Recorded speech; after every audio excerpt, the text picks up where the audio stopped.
So Congresswoman Michelle Fischbach, did I get that right? Good. Welcome. Represents Minnesota's 7th District, which covers the western half of Minnesota. She joined the U.S. House in 2021 and serves on the House Ways and Means Committee, Rules Committee, Budget Committee, and Ethics Committee. In addition to her 4 committees, she serves as a co-chair of the Pro-Life Caucus. She introduced legislation that was passed in the House supporting pregnant women, Parenting Families Act in January. During her 22 years in the Minnesota State Senate, including 4 as the first woman Senate president, Representative Fischbach led multiple legislative initiatives to protect mothers and their unborn children. She wrote the state's Women's Right to Know law and carried a number of other pro-life bills, including abortion clinic licensings to passage.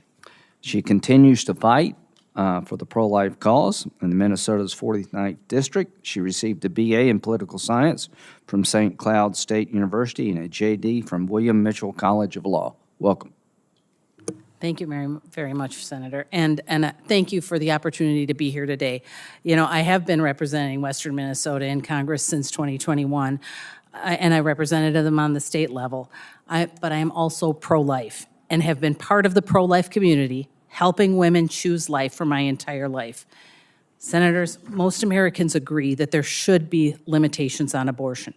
According to the 2023 Harvard-Harris national poll, 73% of American voters oppose abortion after the 15th week, meaning most Americans agree there should be limitations on abortions. The Republican position is not extreme. The position of many elected Democrats, however, is extreme. Every Democrat on this committee voted for the Women's Health Protection Act, which would allow abortion on demand through all 9 months of pregnancy. Only 10% of voters support this position. The fact is that Democrats are catering to the voices of the extreme fringe and are not listening to the American people. Republicans care deeply about the unborn child and the mother. We are looking at every opportunity to empower women to choose life and introducing legislation to support that aim. For example, this Congress, I introduced the HOPE Act.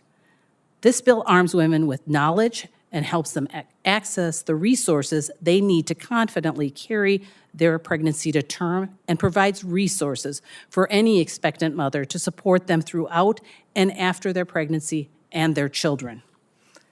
I also introduced legislation to ensure that TANF dollars could continue to go to pregnancy care centers. This bill passed the House, but Democrats fought against it. And it became clear they fought so hard because the only option they want women to have is abortion. The display was repugnant and frankly belittling to women everywhere. Democrats can spin their stories and confuse the issues all they want.